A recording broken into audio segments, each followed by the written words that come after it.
Good morning बच्चों। आज हम लोग lecture 6 basic concept of chemistry के जो टॉपिक है हम आज पढ़ेंगे कंसेंट्रेशन ऑफ सॉल्यूशन के बारे में। बच्चों ये जो कंसेंट्रेशन ऑफ सॉल्यूशंस के बारे में हम लोग बेसिक कंसेप्ट के अंडर में लेके आए हैं, तो ये चीजें जो है मैंने 12th क्लासेस के जो सॉल्यूशन चैप्टर है उनके सारे क्वेश्चन से एंड फंडामेंटल्स जो भी है हम कंबाइंड तरीका से पढ़ेंगे। यानी 11th का जो मोलारिटी मोल फ्रैक्शंस वगैरह है एंड सॉल्यूशन का जो कंसेंट्रेशन होता है 12th का, उन सबको कंबाइंड करके पढ़ेंगे। तो आज की ये जो लेक्चर है लेक्चर 6 होगा इस चैप्टर का। हम शुरुआत करेंगे solute versus solvent and mole versus mole fraction and questions mole fraction के ऊपर करेंगे। ओके, तो अगर जब हम शुरू करेंगे टॉपिक को, ये देख लीजिए, ये तो नोट्स है। तो बच्चों को थोड़ा प्रॉब्लम रहता है कि सॉल्यूट एग्जैक्टली क्या है एंड सॉल्वेंट क्या है। तो कॉन्सेप्ट को क्लैरिटी करने के लिए मैंने थ्योरी लिख रखा हूं। अब मैं जो बोलता हूं वो आप सुन लो। बच्चा, ये जो सॉल्यूट सॉल्वेंट का जो कॉन्सेप्ट है इसको समझने के लिए हमारे पास दो रूल है। एक रूल होता है क्वांटिटी रूल, दूसरा रूल होता है फेज रूल। बेटा, ये क्वांटिटी रूल क्या है ना, दो चीज को मिला के जब हमें होमोजेनियस मिक्सचर यानी सॉल्यूशंस बनाएंगे, क्वांटिटी रूल कहता है जिसकी मोल, मैंने अमाउंट नहीं बोल रहा हूं, मैंने मास नहीं बोल रहा हूं, जिसकी मोल ज्यादा है और जिसकी वॉल्यूम ज्यादा है क्वांटिटी में, वो एक्चुअली ज्यादा है एंड वही सॉल्वेंट है, दूसरा सॉल्यूट है। कभी मास को मत देखना। अगर आप 12वीं क्लास में हो, एनसीईआरटी क्वेश्चन के पीछे में जो एक्सरसाइज क्वेश्चन है, क्वेश्चन नंबर 8 को एक बार देख लो, जिसमें से शायद 222.6 ग्राम इथाइलिन ग्लाइकोल के साथ सिर्फ 200 ग्राम वाटर डाल रखा है, फिर भी वाटर सॉल्वेंट है। यानी यहाँ पर क्वांटिटी रूल कहता है कि जिसकी मोल ज्यादा है क्वांटिटी में या जिसकी वॉल्यूम ज्यादा है क्वांटिटी में, वो सॉल्वेंट है एंड जो दूसरा कंपोनेंट होगा वो सॉल्यूट है। आई थिंक तुम्हारा क्लियर हो गया। पहला क्वांटिटी रूल कहता है। दूसरा जो फेज रूल कहता है, क्या कहता है ना, when the two component combine to form a homogeneous mixture, the component physical state, यानी the physical state of the component if same as that of the physical state of the solution, then that component is considered as a solvent. I mean, जब दो component हम combine कर देंगे and जिस component का physical state solution के physical state के साथ बराबर हो जाए तो वही कंपोनेंट सॉल्वेंट था। यानी भले ही पानी की क्वांटिटी कम हो, अगर पानी में कोई ज्यादा सॉल्यूट डालने के बाद पूरे सॉल्यूशन भी लिक्विड फॉर्म में रहेगा, एक्वस फॉर्म में रहेगा, तो यानी वो जो कंपोनेंट का जो मीडियम था, जो फिजिकल स्टेट था, वही होगा आपका सॉल्वेंट। कभी तुमने सुना होगा कि जो एक्वस सॉल्यूशन, ये जो एक्वस सॉल्यूशन का मतलब क्या होता है? What is the meaning of aqueous solution? बच्चा, ये जो एक्वस सॉल्यूशन का मतलब होता है कि यहाँ पर सॉल्वेंट जो है वो मीडियम है, यानी जो वाटर जो होता है वो मीडियम होता है। ठीक है, जब वाटर मीडियम होता है तो उसी तरीका से इसके जो है सॉल्वेंट को हमें कंसीडर करते हैं। मीडियम की बात मैंने यहाँ पर कर रहा हूँ। ठीक है, तो अभी ये जो बात बनता है कि हमें सॉल्यूट फेज रूल कहता है कि वही है कि जिसकी फेज सॉल्यूशन का फेज के साथ जिस कंपोनेंट का फेज बराबर होगा वो एक्चुअली आपका सॉल्वेंट है, दूसरा कंपोनेंट सॉल्यूट है। ओके, कुत्ते भूख रहे थे, कोई बात नहीं, ठीक है, दे सुन लो। तो अभी ये जो कहानी बात हो रहा है कि सॉल्यूट सॉल्वेंट कैसे होता है, मैंने बता दिया, इधर लिखा हुआ है। कुछ छोटे छोटे एग्जाम्पल्स देख लेंगे। अब वो एग्जाम्पल के पास में जा रहा हूं। बाकी एक बात कह देता हूं कि जो तुमने सुना होगा, water is a universal solvent. ठीक है, कभी कभी वाटर सॉल्वेंट होता भी नहीं है। जहां पर मीडियम एक्वस रहता है वहां पर जो वाटर होता है वो यूनिवर्सल सॉल्वेंट के हिसाब से माना जाता है। अभी बहुत सारे एग्जाम्पल मैं तुम्हें दिखा रहा हूं, 18 gram water and 49 gram H2SO4। देखने में लगता है कि वाटर कम है एंड सल्फ्यूरिक एसिड ज़्यादा है, मगर जो दिखता है वो एक्चुअली हकीकत में होता नहीं। जब इसके मोल निकाल देंगे, ये 18 ग्राम वाटर 1 मोल होगा, 49 ग्राम H2SO4 0.5 मोल होगा, क्योंकि 49/90 इसका मोलर मास, तो वो 0.5 मोल होगा। तो अगर देखा जाए क्वांटिटी में ये डबल है, भले ही ये 18 ग्राम हो, क्वांटिटी में ये डबल होता है। यहाँ पर H2SO4 पक्का सॉल्यूट है, इधर मेंशन है।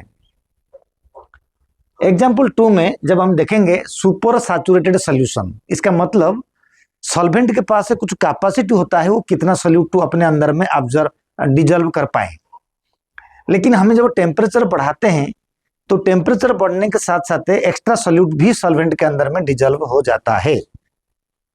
तो उस सॉल्यूशन को बोलते हैं सुपर सैचुरेटेड सॉल्यूशन, राइट। अब ये क्या कहता है, भले ही कोई सॉल्यूशन के अंदर में एक्स्ट्रा सॉल्यूट डिजॉल्व हो जाए, लेकिन फिर भी सॉल्वेंट जो होता है वाटर ही रहेगा, सॉल्यूट जो एक्स्ट्रा अमाउंट ऑफ सब्सटेंसेस से डिजॉल्व हुआ है वो रहेगा। लिखा क्या हुआ है चेक कर लो, the solution hold higher solute at high temperature, इसको बोलते हैं सुपर सैचुरेटेड सॉल्यूशन। भले ही सॉल्यूट अमाउंट में ज्यादा हो, लेकिन वाटर यहां पर सॉल्वेंट होगा अगर ये सॉल्यूशन एक्वस है तो। ठीक है भाई, बाप हमेशा बाप रहता है, बेटा बेटा रहेगा। कहने का मतलब ये है कि भले ही क्वांटिटी में दिख रहा हो सॉल्यूट, कोई चीज बड़ा ज्यादा दिख रहा हो, लेकिन एक्चुअल क्वांटिटी वाटर का ज्यादा था। सिमिलरली एक एग्जांपल है हनी। हनी तुमने खाए होंगे तो मेडिसिन के हिसाब से, तो हनी में ग्लूकोज फ्रुक्टोज के साथ पानी होता है। भले ही हनी कितना थिकनेस हो, उसका हाई विस्कस लिक्विड होता है वो, उसका विस्कोसिटी चाहे कितना भी मैक्सिमम हो, लेकिन वाटर इसमें से फिर भी सॉल्वेंट है। क्यों ना, फ्रुक्टोज एंड ग्लूकोज भले ही अकेला रहेगा तो सॉलिड रहेगा, लेकिन जब उसको हमें मिला देंगे पानी के अंदर में, वो उनका प्रॉपर्टी छोड़ के पानी के प्रॉपर्टी को एग्जिबिट करेगा। That is why the fructose and glucose जो होते हैं पानी में मिलने के बाद भले ही पानी की क्वांटिटी कम हो, लेकिन पानी फिर भी सॉल्वेंट है, शुगर सॉल्यूशन जो कहते हैं हनी वाला। एग्जाम्पल 3 में मैंने यहां पर बताया, देखो 487 ग्राम ऑफ शुगर के साथ 100 ml ऑफ वाटर जब मैंने लिया, फिर भी यहाँ पर वाटर सॉल्वेंट है, शुगर यहाँ पर सॉल्यूट है। टेक्निकली अगर तुम देखोगे कि ये सॉल्यूट क्यों है ना, एक शुगर बोले तो C12H22O11, शुगर जो होता है चीनी जो खाते हो C12H22O11, इसकी टोटल मोलर मास होता है 342। तो हमें इस मास के साथ जब 342 को डिवाइड कर देंगे, करीब 1 पॉइंट समथिंग आएगा मोल में। लेकिन 100 ml वाटर को हमें एक पर्टिकुलर टेम्परेचर एंड डेंसिटी के साथ जब कंपेयर करेंगे, ये 100 ग्राम भी हो जाएगा। तो 100 ग्राम वाटर को जब हमें मोल निकाल देंगे 100/18, यानी करीब 5 पॉइंट समथिंग होगा। तो 5 पॉइंट समथिंग वाला जो मोल है 5.5 ज्यादा मोल होगा शुगर से, तो यहाँ मास कोई मतलब नहीं रहा। आपका एनसीईआरटी 12वीं क्लासेस के एनसीईआरटी के क्वेश्चन नंबर 8 है, बिल्कुल सही है, कोई गलत नहीं है क्वेश्चन के अंदर में। गलत होता तो मैं बता देता। तो इथाइलिन ग्लाइकल 222.6 ग्राम, पानी 200 ग्राम, फिर भी वो सॉल्यूट है, ये सॉल्वेंट है। इसका बेसिक रीजन यही है कि जब भी हमें दो रीजन यहाँ पर मिल जाएगा। पहला रीजन होता है क्वांटिटी रूल, जब इसकी मोल निकाल देंगे तो इसके कंपैरिजन में ये कम पड़ जाएगा, मोल क्या बोलते हैं, हाँ कम पड़ जाएगा मोल। तो जब मोल कम पड़ जाएगा तो वो सॉल्यूट होगा, इसको क्वांटिटी रूल कहते हैं। मोल मतलब कैसे, इथाइलिन ग्लाइकॉल, अगर आप देखोगे इथाइलिन ग्लाइकॉल को, ये होता है ethylene glycol CH2OH and CH2OH, ये इथाइलिन ग्लाइकॉल। इनका मोलर मास आई थिंक 62 है, देखते हैं 12 12 24 24 2 2 4 2 6 24 6 30 16 16 32 यानी 62 है। 62 इसका मोलर मास है। तो 62 यानी 222 में जब हमें 62 डिवाइड कर देंगे तो जितना वैल्यू होगा, तो 200 वाटर 200 के अंडर में, यानी हमें जब देखेंगे इधर से, इधर देखो 222.6/62 एंड अगर मैं कहूँगा 200/18, तो ऑफकोर्स ये वैल्यू बड़ा रहेगा, ये वैल्यू छोटा रहेगा, ये स्मॉलर वैल्यू रहेगा, ठीक है ना, ये वैल्यू स्मॉलर रहेगा। तो इसीलिए सॉल्यूट है। पहले क्वांटिटी रूल बता दिया। अगर हम इसको फेज रूल की बात करेंगे तो फेज रूल के अंदर में इथाइलिन ग्लाइकोल जब वाटर में डिजल्व होगा तो जो फाइनल मीडियम होगा वो लिक्विड ही रहेगा, एंड वाटर यहाँ पर लिक्विड है, तो इसको बोलते हैं फेज रूल। और भी कभी कभी कई जगह पे लिखा हुआ है तो कि अगर कोई चीज दूसरे को अपने अंदर में डिजल्व करवा रहा है तो जो डिजल्व करवा रहा है वो सॉल्वेंट है, जो डिजल्व हो रहा है वो सॉल्यूट है, ये भी लिखा जाता है। लेकिन वो ऑथेंटिक जो भी है, लेकिन ये दोनों ऑथेंटिक वर्ड है, phase rule and quantity rule. आगे और एग्जांपल देंगे। हाईली सॉल्युबल सब्सटेंसेस, अगर कोई चीज ज्यादा सॉल्युबल, जो मैंने अभी बोला था कि 4.88 ग्राम ये वाटर है, तो भले ही वाटर 1 ग्राम है लेकिन वाटर सॉल्वेंट है। समझ में आ गया, ये ज्यादा सॉल्युबल है। कौन, क्या नाम उसका, caesium ferment, caesium ferment solute है। अब कुछ एक्सेप्शन अगर हम देखेंगे, एक्सेप्शन का नाम क्या होगा बेटा, कभी कभी water is the minor component of homogeneous mixture and water is technically और scientifically called solute. Water solute भी कहा जाएगा। कब कहा जाएगा, पहला एग्जांपल ना 98% H2SO4, जिसमें 98 ग्राम H2SO4 एंड 2 ग्राम वाटर, यहां वाटर सॉल्यूट है। परसेंटेज केस में वाटर यहां सॉल्यूट है। कभी कभी हमारे एटमॉस्फेयर में मैक्सिमम होता है नाइट्रोजन 78%, ऑक्सीजन सिर्फ ओनली एंड ओनली 21%, कहीं पर 20.8% बोलते हैं। तो यहाँ पर नाइट्रोजन सॉल्वेंट जरूर होगा। जो हमारे एटमॉस्फेयर में जो मॉइस्चर होगा, जो वाटर होगा, वो बहुत कम होगा। तो इतना कम quantity, high amount of nitrogen के कंपैरिजन में, तो नाइट्रोजन यहाँ पर सॉल्वेंट है एंड जो मॉइस्चर, जो वाटर होता है वो सॉल्यूट होगा। और भी एग्जाम्पल कई है, मैंने लिखा नहीं, अगर इधर लिख भी दूं, हमें सुने होंगे कॉपर सल्फेट .5 वाटर, सुना होगा।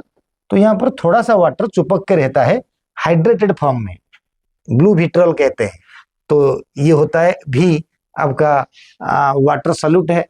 या white vitriol zinc sulphate .5 water जो होता है, तो यहाँ पर ये भी आता है आपके क्या बोलते हैं, वाटर यहाँ पर सॉल्यूट है। या तुमने एप्सम सॉल्ट की बात सुना होगा, मैग्नीशियम सल्फेट .7 वाटर, तो यहाँ पर 7 वाटर जो है वो भले ही लिक्विड है लेकिन यहाँ पर वाटर सॉल्यूट है। इस तरीका से मैंने, बाकी आप जिप्सम कहो, आप प्लास्टर ऑफ पेरिस कहो, जैसे भी कहो, प्लास्टर ऑफ पेरिस में तो बहुत कम है। प्लास्टर ऑफ पेरिस के अंदर में आप 10th में पढ़ा होगा, कैल्शियम सल्फेट हेमीहाइड्रेट, नहीं, हाफ वाटर, बहुत कम वाटर है। ये एक परफेक्ट एग्जाम्पल के हिसाब से आप ले सकते हो। इस तरीका से मैंने तुम लोगों को सॉल्यूट टू सॉल्वेंट का कहानी, रियलिटी बता दिया। आपको किसी बुक में नहीं मिलेगा, कर दिया बात मैंने।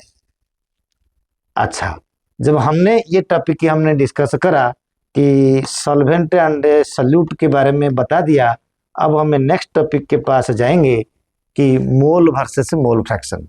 यहाँ पर बेटा कोई लिखा नहीं जाएगा, जो लिखा होता तो मैंने खुद नोट बना देता, यहाँ पर टीचर का काम जरूरत पड़ेगा। मोल वर्सेस मोल फ्रैक्शन बेटा, जब भी अभी मैं इसमें से बताऊंगा। मान लीजिए हमारे पास आता है एक सॉल्यूट, यहाँ पर आता है बेटा, आता है सॉल्यूट प्लस आता है सॉल्वेंट। अब सॉल्यूट टू सॉल्वेंट को जब हमें कंबाइन करते हैं तो हमारे पास आता है सॉल्यूशन, हमारे पास आता है सॉल्यूशन। अगर मैं इसी बात में सॉल्यूट का मास को मैंने WB मानूंगा, आप नोट कर दो, WB is the mass of solute, B solute to A solvent में लेने वाला हूं। सॉल्वेंट जो होता है उसकी मास को मैं मानूंगा WA, आप लिख लो WA is the mass of solvent. जब भी हमें सॉल्यूशन को मिला देंगे तो WA से जो होता है हो जाएगा, वो क्या हो जाएगा ना, मास ऑफ सॉल्यूशन हो जाएगा, ये हो जाएगा मास ऑफ सॉल्यूशन। तो अब हमारे पास WS equal to WA plus WB ये पक्का होगा। कभी हम लोगों को क्या करेंगे ना, WA अगर निकालना होगा आगे तो बड़े आसानी से WA से माइनस WB करके हमने WA को पता कर लेंगे, जो मास ऑफ सॉल्वेंट कहलाता है। मास ऑफ सॉल्वेंट को रिप्रेजेंट करता है WA। तो ठीक, तो ये तो चलो ठीक हो गया। टॉपिक मेरा क्या था, मोल एंड मोल फ्रैक्शन। अभी यही जो टॉपिक को मोल एंड मोल फ्रैक्शन में मैं तुम लोगों को डिस्कस करूंगा, मोल एंड मोल फ्रैक्शन में। तो यहां पर मैं एक बात तुमको बता देना चाहूंगा। सबसे पहले WB is the mass of solute, WA is the mass of solvent, WS is the mass of solution. Now here मैं कहूंगा MB, क्या कहूंगा MB। MB क्या होता है, लिख लो, it is the mass of molar mass of solute, molar mass of solute. फिर MA क्या होगा ना, this is the molar mass of solvent, solvent. अब मैं कहूंगा कि इसमें से NB इक्वल टू WB अपन MB। NB को हमें क्या बोलेंगे, mole of solute. Similarly NA हमें क्या कहेंगे ना, N होगा WA अपन MA। तो Na को क्या बोलेंगे, मोल ऑफ सॉल्वेंट। तो जब mole of solute and solvent मिल जाता है तो हमारे पास एक कहानी क्या आता है बेटा ना, हमारे पास आता है ना, जब भी हमें काई बी की बात करेंगे, काई एक्चुअली काई बोलते हैं बच्चा, अगर 11th क्लासेस में हो, आप टर्म के साथ नए हो तो उसको एक्स नहीं बोलते हैं, काई बोलते हैं। ये सब इंडिया में कुछ नहीं होता है, ये जो साइंस फाइंस जो भी डिस्कवरी, पता नहीं, अगर हम बोलते हैं कि इंडियन ओरिजिन सब है, लेकिन सब उन्हीं के बात चल रहा है ना। तो काई बी एक्स जैसा मोड़ के लिखोगे, chi B equal to mole of solute divided by total mole of solution, Na। Done है। तो यही फॉर्मूला होता है हमारा काई बी के लिए। ठीक उसी तरीका से जब हम करेंगे काई ए, तो काई ए होता है Na बटा Na प्लस NB। तो ठीक उसी तरीका से ये फॉर्मूला हो गया। अगर सॉल्यूशन बाइनरी है बोले तो दो कंपोनेंट मिलकर अगर एक सॉल्यूशन बना हुआ है तो पक्का कहानी क्या होगा ना, chi A plus chi B equal to 1 होगा। अगर हमने कभी काई ए निकालेंगे तो 1 माइनस काई बी कर सकते हैं। अंडरस्टैंड। तो इस तरीका से जब हमने टॉपिक को बताया कि काई बी का दोनों फार्मूला न्यूमेरिकल होने वाला है, एंड इस तरीका से आगे अगर मैं तुमको थोड़ा सा बता दूं, अगर मैंने न्यूमेरिकल के अंदर में कुछ चीजें रखा, जो मोल फ्रैक्शन हम कहते हैं, it is the fraction of mole. Mole fraction बच्चा दो प्रकार के होते हैं, एक सॉल्यूशन का मोल फ्रैक्शन जिसको काई ए एंड काई बी के द्वारा रिप्रेजेंट करते हैं, मैंने बता दिया, और एक होता है mole fraction in gaseous phase. Gaseous phase वाला मोल फ्रैक्शन को बच्चा हम बोलते हैं वाई बी, हम बोलते हैं वाई ए। तो वाई बी, अब बी ए ये मेरा टर्म है। अब बहुत सारे बुक्स में 2 and 1 रिप्रेजेंट करता है, जहां पर 2 लिखा होगा वो समझ लेना कि वो बी है, बी यानी सॉल्यूट वाला की बात कर रहा है, 1 के लिए सॉल्वेंट। ठीक है, जहां मिलेगा। अब वाई बी एंड वाई ए होता है मोल fraction of gaseous component, mole fraction of gaseous component. इसको फाइंड करने के लिए हमको original pressure of the each component and total pressure of each solution को दिया होना चाहिए। एक न्यूमेरिकल मैंने रखा आप लोगों के लिए। ठीक है, अभी ये जो कहानी आता है मोल फ्रैक्शन से, ये कैसे निकलेगा थोड़ा बता भी देता हूं। अगर मैंने वाई ए की बात करूंगा, ये पक्का पी ए यानी रिड्यूस प्रेशर ऑफ एक कंपोनेंट जो होगा डिवाइडेड बाय टोटल प्रेशर्स होंगे। सिमिलरली वाई बी कैसे होगा ना, P B divided by P T. जब आएगा टाइम मैं बता दूंगा। ठीक है, तो इस तरीके से मैंने मोल फ्रैक्शन को डिस्क्राइब करा, लेकिन अभी मैं तुमको ये नहीं कहूंगा कि मोल फ्रैक्शन का रिश्ता मोलारिटी में क्या है एंड मोल फ्रैक्शन का रिश्ता मोलालिटी में क्या है। देखो, मैं आप लोगों को भले ही 11th स्टैंडर्ड से स्टार्टिंग करता हूं, छोड़ूंगा लेके IIT एडवांस तक में, ये मेरी गारंटी है। ठीक है, जितने भी वीडियो मेरे केमिस्ट्री के बने हुए हैं आप अभी भी चेक कर सकते हो। तो अगर कोई बड़े बड़े इंस्टीट्यूट उसके आस पास में आ जाएंगे तो मुझे कमेंट करके बोल देना। सिस्टमेटिक नोट के साथ परफेक्ट कंसेप्ट दूंगा। कुछ दिनों के बाद मैंने सीबीएसई बोर्ड के सिलेक्शन क्वेश्चन से बनाऊंगा एंड वो सिलेक्शन मेरा पिछले जब जब जब 22 साल पहले मेरा सिलेक्शन डायरेक्ट आता था 70 में से 65 मार्क, तो अब मैं बनाऊंगा तो कैसे नहीं होगा। मैं बनाऊंगा पूरे क्वेश्चंस के साथ स्क्रीन में रख दूंगा, तो जिसको पढ़ना होगा वो पढ़ सकता है। कोई बात नहीं, अभी मैंने ये बता दिया, जब आएगा हम डिस्कस करेंगे। आगे हम चलते हैं क्वेश्चन के पास। आपके पास क्वेश्चन आ गया, ज्यादा क्वेश्चन से नहीं लिया क्योंकि इसमें से इतना क्वेश्चन होता नहीं है। मैंने बोला कि जो मोल फ्रैक्शन का रिलेशन जो होगा आपका मास परसेंटेज के साथ है, आपका मोलारिटी के साथ है, मोलालिटी के साथ है, डेंसिटी के साथ है, वो हमें मिसलेनियस क्वेश्चंस में करेंगे। अब आ गया क्वेश्चंस करने के लिए। क्वेश्चन से दिख रहा होगा तुमको। अब पहला क्वेश्चन से बहुत छोटा क्वेश्चन है, यहां पर देखो क्वेश्चन से मैंने कंपोज करा, किसी बुक का क्वेश्चन से नहीं है। तो हम क्या करेंगे, अब जो क्वेश्चन करा पहला क्वेश्चन के पहले हमें जाएंगे। ठीक है, ये है क्वेश्चन से, पहला क्वेश्चन के लिए जाएंगे। थोड़ा देख लेते हैं। 20 gram sodium hydroxide 5 gram water, ये बहुत छोटा है।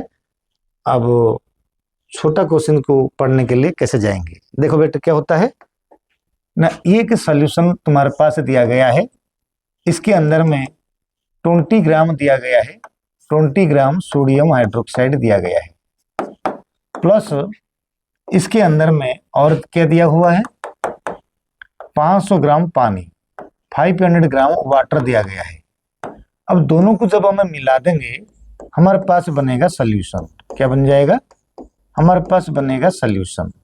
अब इन सॉल्यूशन में मोल फ्रैक्शन ऑफ सॉल्यूट का निकाले, यानी काई बी निकाला जाए, यानी काई ए भी निकाला जाए, काई ए भी निकाला जाए, काई बी भी निकाला जाए। क्वेश्चन ये है, ये सबसे बेसिक क्वेश्चन है, तुमको यही करना है। आगे जब पढ़ोगे मास दोनों का दिया हुआ है, मोलर मास तुम्हें पता होगा, सबसे पहले mole and then mole fraction find करना होता है। तो मैं क्या करूं, सबसे पहले देखो इधर से मैं क्या कर रहा हूं, गिवन दैट डब्ल्यू बी जो होता है 20 ग्राम, सही समझा। Molar mass of sodium hydroxide, मेरे 9th वाला वीडियो मोलर मास के लिए देखोगे, उड़ीसा वाला विद्यासागर, ठीक है, कंटिन्यूअसली टाइप करोगे आ जाएगा। एमबी जो होता है 20 ग्राम, अगर सोडियम हाइड्रोक्साइड का 40 ग्राम पर मोल, 40 ग्राम पर मोल हो जाएगा एमबी। पानी का मास सॉल्वेंट है इसलिए डब्ल्यू ए ले रहा हूं मैंने। डब्ल्यू ए क्या होता है, 500 ग्राम, 500 ग्राम।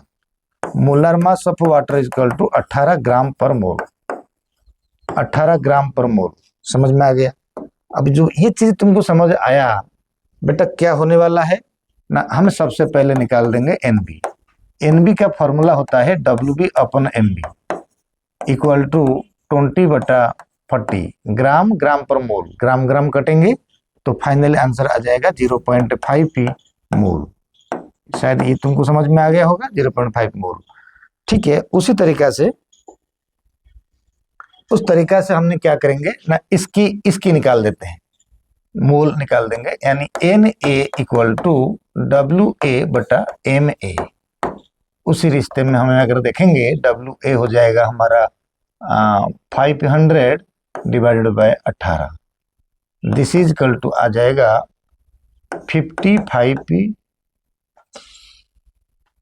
18 नहीं कितना होगा, 55 तो 1000 में होता है, तो ये शायद होगा 27.18 दूनी 57,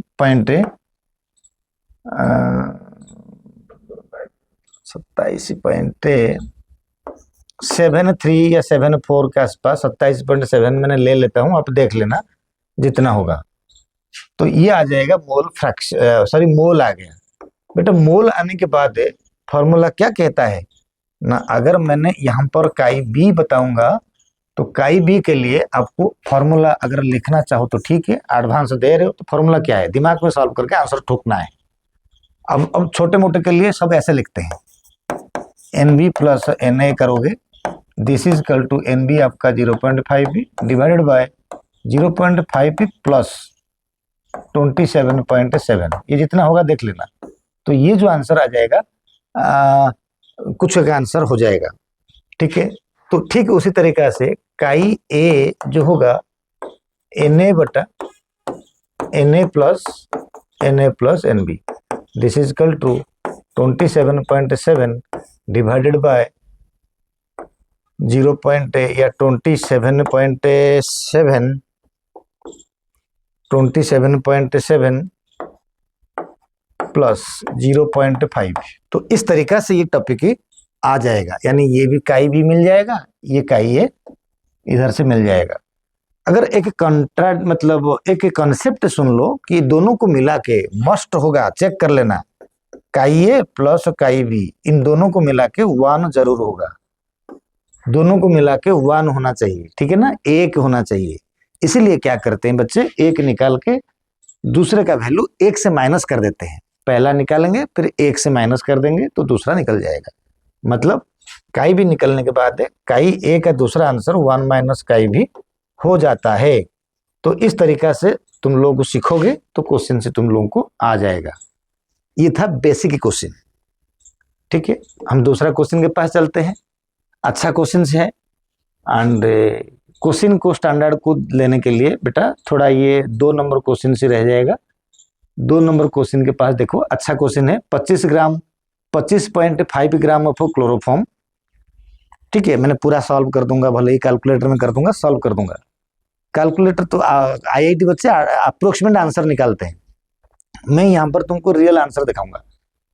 चलो 2 number question, 25.5 gram chloroform, 40 gram dichloromethane are mixed if total pressure of the solution will be 348 mm mercury scale में find composition of a liquid mixture and a gaseous mixture। सबसे पहले मैं बता दूं कि composition का मतलब मोल फ्रैक्शन, भूलना मत ये बात को। composition का मतलब मोल फ्रैक्शन, liquid mixture मतलब chi A and chi B, and gaseous mixture मतलब Y A and Y B. इसमें येलो कलर में लिखा हुआ है original vapour pressure of chloroform and is इतना एंड डाइक्लोरोमीथेन इज इतना, यानी 200 एंड 415 mm मर्क्यूरी।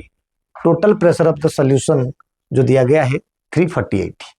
ये शायद याद हो गया होगा, ये 12वीं बुक्स के एनसीईआरटी एग्जाम्पल क्वेश्चन है। तो अभी हमें इसको मोल फ्रैक्शन को किस तरीका से निकालेंगे, मैंने बोला था कि वेपर फेज में निकालना है, वैसे निकालना है। इस क्वेश्चन में 25.5 एंड 40 इन दोनों को मैंने मेंशन कर देता हूं। कैसे क्वेश्चन से देखो, सबसे पहले क्वेश्चन को एक फॉर्मेट बनाओ कि यहाँ पर ये रखा गया है, ये होता है क्लोरोफॉर्म, प्लस इसके अंदर में ये जो रखा गया है डाइक्लोरोमीथेन CH2Cl2, ये ट्राइक्लोरोमीथेन, वैसे क्लोरोफॉर्म इसका कॉमन नाम है। ये कितना है ना 25 पॉइंट कितना ग्राम, 25.5 ग्राम, वो 40 ग्राम है, 25.5 ग्राम, ये हो जाएगा 40 ग्राम, ठीक है। इसका W भी यही है, इसका WA जो होगा यही होगा। इसकी जो मोलर मास क्लोरोफॉर्म की आप निकाल दो, मुझे याद है 119.5 ग्राम पर मोल। इसकी जो मोलर मास होगा ये भी मुझे पता है 85 ग्राम पर मोल। आप देख लो, सब निकाल दो, 12 2 क्लोरीन है, ओके, मोलर मास। अब कहानी आ गया Na निकालने का। कहानी देखो, पहले तो Na निकाल दो सब कुछ। Na कितना है ना 25.5 डिवाइडेड बाय 119.5, ये वैल्यू कितना आएगा 25.5 इक्वल टू मैं बताऊंगा। एंड यहाँ पर जो आ जाएगा ये NB बेटा, NB। अब Na जो आएगा वो कितना आएगा ना, ये आ जाएगा 40, यानी WA बटा MA 85, ये एक वैल्यू आ जाएगा। अगर ये वैल्यू को हमें यहाँ पर डिस्कस करेंगे बच्चा, तो यही वैल्यू को डिस्कस करने के लिए हमें तुरंत इसको थोड़ा हेल्प लेंगे 25p 0.5p डिवाइडेड बाय 119.5 कितना आता है 0.213। ये आ जाएगा 0.213। ये आंसर है। Na का वैल्यू कितना आ जाएगा? Na का आ जाएगा 85p divided by 40 divided by 85 0.47 0.47 ये वैल्यू आ गया। अब ये आपके लिए आसान हो जाएगा। कैसे हो जाएगा ना, ये इसमें से जब हमें काई बी निकालेंगे तो पता है यही फॉर्मूला, अब नहीं लिखूंगा। 213 डिवाइडेड बाय 0.213 प्लस 0.47, तो ये दोनों को हमें निकालेंगे। जैसे ही निकालेंगे काई बी तो इसको हमें पहले बता देंगे कि 0.213 प्लस 0.47, तो दिस इज इक्वल टू ये रह जाएगा 0.213 डिवाइडेड बाय 0.683। अब हमें करेंगे 0.213 डिवाइडेड बाय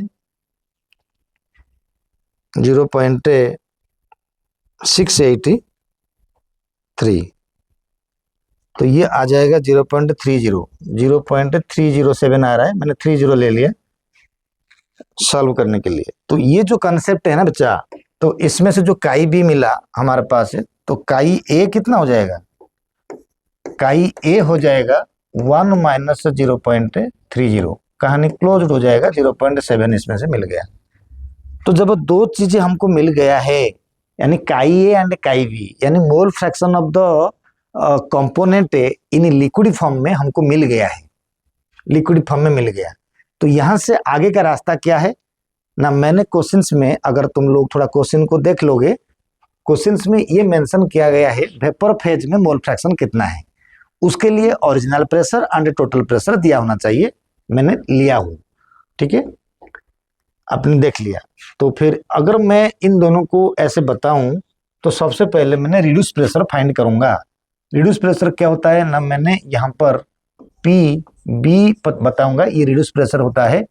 पी बी कैसे होगा ना, ओरिजिनल प्रेशर। ओरिजिनल प्रेशर कितना है किसकी? इसकी ओरिजिनल प्रेशर शायद इसकी क्लोरोफॉर्म के ओरिजिनल प्रेशर आई थिंक 200 है।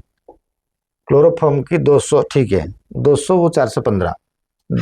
तो ओरिजिनल प्रेशर फॉर्मूला थोड़ा लिख लेता हूं, ये पहले बार सुन रहे हो। P not of B into chi B. बेटा ये एक बड़ा डेफिनेशन है, आगे जाके इसके ऊपर तुम्हें क्वेश्चन करोगे। तो this is equal to 200 into 0.3, ये तो हमें खुद ही मल्टीप्लाई कर देंगे, यानी 20 इंटू 3 इक्वल टू 60 के आसपास आ गया, 60 mm आ गया। ठीक है, ये आ गया पीबी। अगर हमने इस तरीका से पीबी जब मिल गया ना बेटा, पीबी मिलने के बाद अगर मैंने तुरंत यहाँ पर मैंने वाई बी निकाल दूंगा, this is called mole fraction of the chloroform in gaseous phase. तो क्या होता है ना, this is P B divided by P total. P total पता है 348 क्वेश्चन में दिया गया है। पी बी आ गया 60/348। तो ये आपको मिल गया, कितना हो जाएगा 60/60/348। अब देख लो, मैंने कर देता हूँ 60 डिवाइडेड बाय 348, करीब 172 आ रहा है।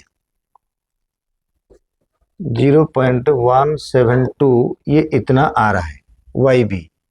ठीक उसी तरीका से जब हमें डिस्कस करेंगे, किस बात को डिस्कस करेंगे ना, पी ए के बारे में डिस्कस करेंगे। मैंने पेन चेंज कर दिया, देखो P A reduce pressure equal to P not A into chi A. तो this is equal to P not A इसका 415 इंटू काई ए इसका कितना है, काई ए 0.7, काई ए इसका 0.7। ये वैल्यू कितना आ जाएगा, मान लो मल्टीप्लाई कर दो, ये तो छोटा है, 7 5 जा 35, 5 3 7 1 7 3 10, 1 7 4 जा 28 29, तो पॉइंट इधर आ गया 290.5 पी के आसपास आ गया। तो पी ए जब आ गया बच्चा, तो अब हम करेंगे Y A equal to P A बटा पी टोटल, नहीं पी ए हो जाएगा 290.5 बटा पी टोटल हो जाएगा 348। तो जब हम ये बात डिस्कस कर लेंगे, इसका आंसर कितना आ जाएगा, वो करीब आ जाएगा 87 के आसपास आना चाहिए। मैं चेक कर लेता हूँ, 290.5 डिवाइडेड बाय 348.834, ये परफेक्ट होगा। इन दोनों को मिला के एक होना चाहिए 0.834। तो ये हो जाएगा मोल फ्रैक्शन ऑफ द सॉल्यूशन का जो वेपर फेज में होता है। ये कहानी मैंने बताया, ठीक है। अगर तुम क्रॉस चेकिंग करना चाहोगे तो ये दोनों को कंबाइन कर दो, ये दोनों मिला देने से एक आ जाएगा, इन दोनों का कॉम्बिनेशन जो होगा वो 1 आ जाएगा, ठीक है ना। तो इस तरीका से हम लोगों ने क्या पढ़ा, हम लोगों ने इस क्वेश्चन का कॉन्सेप्ट को पूरा क्लियर करा, ठीक है। यानी पहले मोल fraction of the liquid phase है, उसके बाद प्रेशर को लेकर हमने गैसियस फेज के क्वेश्चन से कर पाएंगे। लास्ट क्वेश्चन इस टॉपिक का, मोल fraction of ethanol in its aqueous solution is 0.4। ये क्वेश्चन मैंने कंपोज करा, 0.4 इथेनॉल का दिया, and find mass of water if 92 gram of ethanol is present in the solution. थोड़ा सा ट्रिकी था, इसको मैंने काफी दिनों से पढ़ा रहा था, तो मैंने एक क्वेश्चन से बनाया। मोल फ्रैक्शन ऑफ इथेनॉल इज मैंने 0.4 रखा, अच्छा इथेनॉल एंड वाटर के बीच में, and find the mass of water पूछा। ओके, क्वेश्चंस क्या है, क्वेश्चन बच्चा ये है, ये होता है इथेनॉल। सबसे पहले हमें लिखेंगे ये इथेनॉल C2H5POH है, एंड इसके अंदर में हमें क्या रखेंगे, ये होता है वाटर, ठीक है। दो चीजें हैं, ये दोनों को प्लस किया जा रहा है, इसमें कुछ है, इसमें भी है। तो सबसे पहले ये बोला गया है कि जो मोल फ्रैक्शन ऑफ इथेनॉल है, इसके अंदर में क्या बोला गया ना, काई बी इक्वल टू, के सॉल्यूट यही है, ये सॉल्वेंट पक्का, काई बी इक्वल टू 0.4 बोला गया है। क्वेश्चन क्या है बताता हूं। तो क्वेश्चन ये बता दिया मैंने कि ये है फाइंड मास ऑफ वाटर, यानी वाटर का मास पूछा, तो फिर वाटर का मास पूछा तो 92 ग्राम, यानी इसके अंदर में WB जो है वो दिया गया है 92 ग्राम, 92 ग्राम, एंड इसके अंदर में से WA जो है वो पूछा हुआ है, पानी का मास कितना लेना पड़ेगा। क्वेश्चन को मैं बता देता हूं कि मोल fraction of ethanol is 0.4 in water and find the mass of water if in the solution mass of ethanol will be 92 ग्राम। तो यानी इसके मास पता करेंगे, सेम मोल फ्रैक्शन फार्मूला से निकल जाएगा, बड़ी बात नहीं है। मैं कैसे करता हूं देखो, तो इसको थोड़ा कोने कोने में ले आएंगे। तो अब कहानी क्या होता है बच्चा, अब जो होता है मैंने इसके अंदर में सॉल्यूशन करूंगा, अब मैं इसमें से सॉल्यूशन करूंगा। सबसे पहला मेरा क्या काम है ना, अगर काई बी 0.4 है, काई बी अगर 0.4 है, तो it is imply that chi A must be 1 minus 0.4 equal to 0.6, यानी इसकी जो है मोल फ्रैक्शन 0.6 आ गया, सही आ गया, कोई बात नहीं।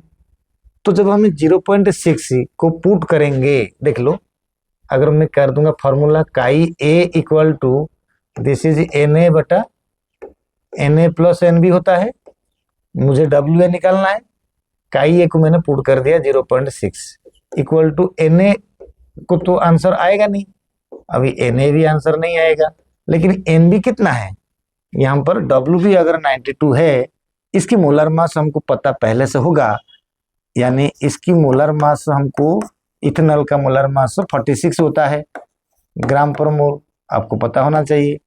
तो फिर NB इसका पक्का हो जाएगा 92 बटा 46 इक्वल टू 2, यानी 2 मोल ये हो जाएंगे, किसकी मोल, इथेनॉल की मोल। तो यहाँ पर हमने 2 मोल को पुट कर दिया। जब हम इसको क्रॉस मल्टीप्लाई करेंगे डब्ल्यू ए कैसे आएगा, देखो N A equal to N A equal to, ये दोनों में मल्टीप्लाई होगा 0.6 एन ए प्लस 6 दूने के 12 यानी 1.2। सही समझ में आ गया। अच्छा आगे देखो, आगे कैसे होगा ना, ये जब इधर माइनस होगा, ये 1 एन ए, ये 0.6 एन ए जो माइनस होगा ये बचेगा, माइनस कर दो, ये बचेगा 0.4 एन ए इक्वल टू 1.2। तो फिर अगर हमने एन ए की फाइंड करेंगे तो 1.2 बटा 0.4 यानी 12/4 इक्वल टू 3। तो कितना बच गया हमारा, मोल आ गया 3। अगर बच्चा अगर कहीं पर मोल 3 आता है तो उसका मोलर मास क्या होता है या मास क्या होता है ना, W A equal to N A into M A, ये फॉर्मूला होता है। एन 3 आएगा, पानी की मोलर मास 18 होगा, मैं वाटर लिख दिया, पानी की मोलर मास 18 होगा। तो 18 जब मल्टीप्लाई कर देंगे तो ये आ जाएगा 54 ग्राम। तो ये आंसर हो जाएगा, पानी के जो मास रिक्वायरमेंट पड़ा था वो 54 ग्राम था। समझ आ गया। अगर मैं और भी बना बना के क्वेश्चन यहाँ पर बना सकता हूँ, मेरा वीडियो ज़्यादा लंबा हो जाएगा, आजकल बच्चे छोटा वीडियो देखते हैं। अच्छा ये जो कहानी हो गया 54 ग्राम, मेरे क्वेश्चन से क्या था तुमको बता देना चाहता हूँ दोबारा। इथेनॉल 0.4 था मोल फ्रैक्शन एंड इथेनॉल का मास था 92 ग्राम। तो क्वेश्चन पूछा था कि वाटर का मास कितना होगा ना, सबसे पहले मोल फ्रैक्शन इसका था तो इसका निकल जाएगा 0.6, इसका मास दिया हुआ है तो मोल निकल जाएगा।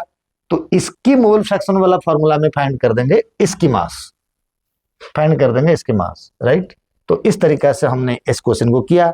मैंने चाहूंगा तो इस क्वेश्चन को फ्लिप कर सकता हूं, मैं अगर इसकी मोल फ्रैक्शन दे दूंगा, ठीक है ना, इसकी मास दे दूंगा तो इथेनॉल की मास भी तुम्हें पूछ सकता हूं। तो कैसे भी करेंगे, अगर इसकी जिसकी मास पूछेगा उसकी मोल फ्रैक्शन फॉर्मूला से आप उसकी मास को फाइंड करोगे। ये टिप्स समझ के याद रख लेना। तो हमारे पास ये तीनों क्वेश्चन हो गया, और कोई वेराइटी क्वेश्चन से मोल फ्रैक्शन को लेके नहीं है। जो क्वेश्चन से आएगा वो मिसलेनियस क्वेश्चन से आएगा, यानी मोलालिटी के साथ लिंक क्वेश्चन आएगा। ठीक है बच्चा, मैंने मोल फ्रैक्शन से पढ़ा दिया। अगर आप 11वीं में हो, पूरे हिंदुस्तान में कोई भी स्कूल हो, तो इससे बड़ा क्वेश्चन आएगा नहीं। एंड नीट लेवल या जेई मेंस लेवल का क्वेश्चन सिर्फ मोल फ्रैक्शन पूछ रहा हो तो इससे बड़ा आएगा नहीं। आईआईटी के बारे में कोई कुछ नहीं बोल सकता। ठीक है बच्चा, आईआईटी बच्चा का स्टैंडर्ड, टीचर के स्टैंडर्ड दोनों के ऊपर डिपेंड करता है। जो ढेंडूरा पेटते में आईआईटी एडवांस पढ़ाता हूँ वो मतलब वो थोड़ा बहुत तो सही नहीं है।